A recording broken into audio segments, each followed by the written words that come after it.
ഇപ്പൊ ട്രെൻഡിങ് ആയിക്കൊണ്ടിരിക്കുന്ന ഒരു thriller series ആണ് ശോധ. C5 സ്ട്രീം ചെയ്യുന്നത്. 100 മിനിറ്റേ ഉള്ളൂ. 16 മിനിറ്റിന്റെ 6 എപ്പിസോഡാണ്. എങ്ങനെ പോയാലും 100 മിനിറ്റിനുള്ളിൽ തീരും. ഒരു സിനിമ കാണുന്ന ഡ്യൂറേഷൻ്റെ ഉള്ള ഒരു കിഡു series. Actually this series is too good എന്ന് വേണമെങ്കിൽ പറയാം. നൈസ് സാധനം. അതായത് ഇത് തുടങ്ങുന്ന സമയത്ത് from the first episode to the last നമ്മളെ ത്രില്ല് അടിപ്പിച്ച് കുക്ക് ചെയ്ത് ഇരുത്തുന്നൊക്കെ വേണമെങ്കിൽ പറയാം. ഞാനിത് ആദ്യം കണ്ട സമയത്തൊക്കെ എനിക്കൊരു ഓപ്പൺ ആൻഡ് ഷട്ട് കേസ് ആയിട്ടാണ് തോന്നിയത്. ഞാൻ ഇങ്ങനെ കുറെ ഇരുന്ന് ആലോചിക്കുന്നുണ്ട്, ഇത് ഇനിയിപ്പോ അങ്ങനെ പോവോ ഇങ്ങനെ പോവോ ഇനി എന്താവും എന്നൊക്കെ. പക്ഷെ സംഭവം അതൊന്നും അല്ല, വൻ കിടു സാധനമായിട്ടാണ് പേഴ്സണലി എനിക്ക് തോന്നിയത്. അത്രേ എനിക്ക് പറയാൻ പറ്റൂ. എല്ലാവർക്കും ഇഷ്ടപ്പെടുമോ ഇല്ലയോ എന്നൊന്നും ഞാൻ ഉറപ്പ് തരുന്നൊന്നുമില്ല. സോ ഈ സീരീസ് തുടങ്ങുന്ന സമയത്ത് ഒരു ടൈറ്റിൽ കാർഡിന്റെ സമയത്ത് ഒരു ബാക്ക്ഗ്രൗണ്ട് മ്യൂസിക് ഉണ്ട്. നമ്മുടെ മംഗൾവാരം സിനിമയുടെ ആ ഒരു സിമിലർ സാധനം, അത് നൈസായിരുന്നു. നമ്മുടെ നായകൻ ഒരു വക്കീലാണ്. സോ ആൾക്കൊരു ഭാര്യ ഒരു കുട്ടിയുണ്ട്.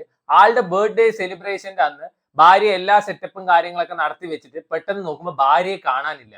പിന്നെ ഉണ്ടാവുന്ന കേസ് അന്വേഷണം കാര്യങ്ങളൊക്കെയാണ് പറഞ്ഞു പോകുന്നത്. അപ്പൊ ഞാൻ ഇത് കണ്ടപ്പോൾ ഇത് വിചാരിച്ചു, ഇതിപ്പോ തീരും, ഇത് ചിലപ്പോൾ പെർഫോമൻസ് ബേസ്ഡ് ഒരു സീരീസ് ആയിരിക്കും, അല്ലെങ്കിൽ ഇവരുടെ പെർഫോമൻസ് കാരണം ഇത്ര ട്രെൻഡിങ്ങിൽ നിന്ന സീരീസ് ആണ്. അല്ല, ഓരോ എപ്പിസോഡിന്റെ എൻഡിലും അവർ ട്വിസ്റ്റ് കൊണ്ടുവരും. നമുക്ക് ആർക്കും പ്രെഡിക്ട് ചെയ്യാൻ പോലും പറ്റില്ല. നമ്മൾ വിചാരിക്കും ഇങ്ങനെയൊക്കെ എങ്ങനെ നടക്കുന്ന വിചാരിക്കും. ആൻഡ് ചില സമയത്ത് നമുക്ക് തോന്നും ഇതൊക്കെ എന്തോന്നടേ, ഇതൊക്കെ ഒരു ലൂപ്പ് ഹോൾ ആണ് ഈ സീരീസിൽ പറയുമ്പോൾ. അതിന് അവരൊരു പ്രോപ്പർ എക്സ്പ്ലനേഷൻ തരും. അതൊക്കെ നൈസ് ആണ്.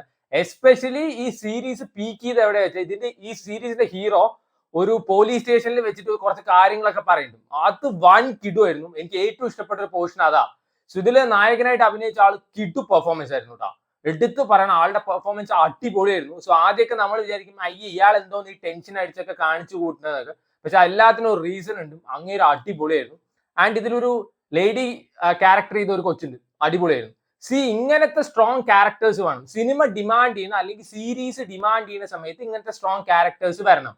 അല്ലാതെ ഒരു ഹിറ്റ് പടം ഉണ്ടായി അപ്പോഴേക്കും അതിന്റെ ഫീമെയിൽ വേർഷൻ വേണം. റംഗ് അണ്ണൻ ഉണ്ടായി അവിടെ റംഗ് അണ്ണി വേണം, അല്ലെങ്കിൽ രാഗിണി വേണം. അംബാൻ ഉണ്ടായി അവിടെ അംബിക വേണം. എന്തോന്നടേ ഇത്? ഒരു സിനിമ ഹിറ്റായി വെച്ചാൽ അതിന്റെ അപ്രീസിയേഷൻ കൊടുക്കേണ്ടത് അതിന്റെ കംപ്ലീറ്റ് കാസ്റ്റ് ആൻഡ് ക്രൂനാണ്. അല്ലാണ്ട് എന്നോ ഒരാൾ ക്വസ്റ്റ്യൻ ചോദിച്ചു അതിന്റെ ആൻസർ ഇതാണ് എന്നൊക്കെ പറഞ്ഞിട്ട് ഡോണ്ട് ബി സോ സ്റ്റുപ്പിഡ് എന്ന് എനിക്ക് പറയാനുള്ളൂ. ഇടയിൽ ലോക സിനിമ ഇത്രയും ഹിറ്റായ അതിന് അപ്രീസിയേഷൻ കൊടുക്കേണ്ടത് കല്യാണി പ്രിയദർശനും കംപ്ലീറ്റ് കാസ്റ്റ് ആൻഡ് ക്രൂനാണ്. അല്ലാതെ എന്നോ ഒരാൾ തെങ്ങ് കയറി അതുകൊണ്ട് നിങ്ങൾ ഇന്ന് ചട്നി അരയ്ക്കുന്നു എന്നൊക്കെ പറയുന്ന ലോജിക്കൊക്കെ അട്ട നോൺസെൻസ് വേണമെങ്കിൽ പറയാം. കല്യാണി പ്രിയദർശനും അല്ലെങ്കിൽ എനിക്ക് തോന്നുന്നു നീതാ പിള്ള, ഇവർക്ക് രണ്ടുപേർക്ക് മാത്രമേ മലയാളത്തിൽ ആ ഒരു ക്യാരക്ടർ ചെയ്യാൻ പറ്റുള്ളൂ, ഇങ്ങനത്തെ ഫൈറ്റ് സീക്വൻസ് ചെയ്യാൻ പറ്റുള്ളൂ. അല്ലാതെ ഞാൻ ക്വസ്റ്റ്യൻ ചോദിച്ചു അതിന്റെ ആൻസർ ആണ്, അതിന് ക്രെഡിറ്റ് എടുക്കുന്നതൊക്കെ ഭയങ്കര ചീപ്പ് പരിപാടിയാണ്. ആൻഡ് അതിനെ പൊക്കിക്കൊണ്ടേ നടക്കുന്നതൊക്കെ അതിലേറെ ചീപ്പ് പരിപാടിയാണ്. എന്നാ പിന്നെ നിങ്ങൾക്ക് എഴുതി ഉണ്ടാക്കിക്കൂടെ? അവരെന്നെ പറയുന്നുണ്ട് ഞങ്ങൾക്ക് ഇങ്ങനത്തെ ക്യാരക്ടേഴ്സ് കിട്ടുന്നില്ല. കൈയുണ്ട്, കാലുണ്ട്, പേനയുണ്ട്, പേപ്പർ ഉണ്ട്, എഴുതി ഉണ്ടാക്കിക്കൂടെ? ആൻഡ് വെൻ ദേ റൈറ്റ്, അവർ എഴുതുന്ന സമയത്ത് അത് എങ്ങനെയായിരിക്കും എന്നറിയോ? ആണുങ്ങളൊക്കെ ഭയങ്കര കാമപ്രാന്തന്മാരായിരിക്കും, അതിൽ മാത്രം പെണ്ണുങ്ങൾ മാത്രം നല്ലവർ എന്നുള്ള രീതിയിലുള്ള സിനിമ പോകും. ഇതൊക്കെ കാണുമ്പോൾ പേഴ്സണലി എനിക്ക് തോന്നുന്നത് എങ്ങനെയാണെന്ന് വെച്ചാൽ ഈ എഞ്ചിനീയറിംഗ് എൻട്രൻസ്, മെഡിക്കൽ എൻട്രൻസ് അങ്ങനത്തെ കാര്യങ്ങളൊക്കെ ഉണ്ടാവില്ലേ, ആ സമയത്ത് റാങ്ക് കിട്ടിയവർക്ക് അവരുടെ അഡ്വർടൈസ്മെന്റിന് വേണ്ടിയിട്ട് ആ ചെക്കൻ അല്ലെങ്കിൽ ആ കൊച്ചു വന്നിട്ട് മഴ പെയ്യുമ്പോൾ അറിയാതെ ആ പരട്ട എഡ്യൂക്കേഷണൽ ഇൻസ്റ്റിറ്റ്യൂഷന്റെ അവിടെ കയറി നിന്നതായിരിക്കും. അത് ഞങ്ങളുടെ അവിടെ വന്നുകൊണ്ടാണ് അവന് റാങ്ക് കിട്ടിയിട്ട് ചീപ്പ് പബ്ലിസിറ്റി സ്റ്റണ്ട് കാണിക്കില്ലേ, അതേപോലെയാണ് ഇത് എനിക്ക് തോന്നിയത്.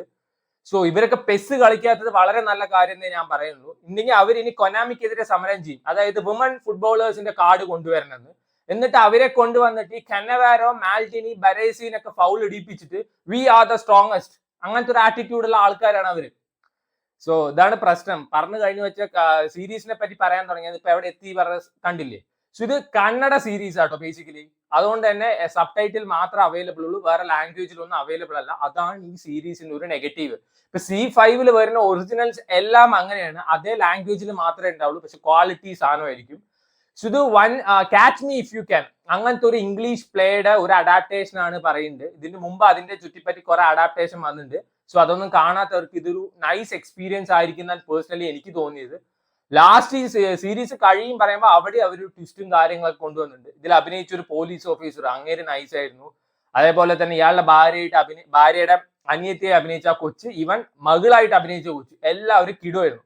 നമ്മുടെ കാന്താരയിലെ നായിക ഇതിലൊരു ഫ്ലാഷ് ബാക്ക് പോർഷനിൽ വന്ന് പോകുന്നുണ്ട്. ഒരു 1792 കാണിക്കുന്നത്. സോ അതുവരെ നൈസ് ആയിരുന്നു. Even that portions were too nice എന്ന് വേണമെങ്കിൽ പറയാം. ഇതില് ഇമോഷണൽ സീൻസ് ഉണ്ട്. അതേപോലെ തന്നെ ഇവരുടെ പെർഫോമൻസ് ഭയങ്കര കൺവിൻസിങ് ആയിരുന്നു. ട്വിസ്റ്റ് ആൻഡ് ടേൺസ് നമുക്ക് കൺവിൻസിങ് ആയിരുന്നു. സോ അതുകൊണ്ട് തന്നെ എവിടെ ഒരു ബോറടി പറയുന്ന സാധനമായിട്ട് പേഴ്സണലി എനിക്ക് തോന്നിയില്ല. ശോധ എന്നാണ് സീരീസിന്റെ പേര്. സോ വേണ്ടവർ കണ്ടു നോക്കുക. C5 അവൈലബിൾ ആണ്.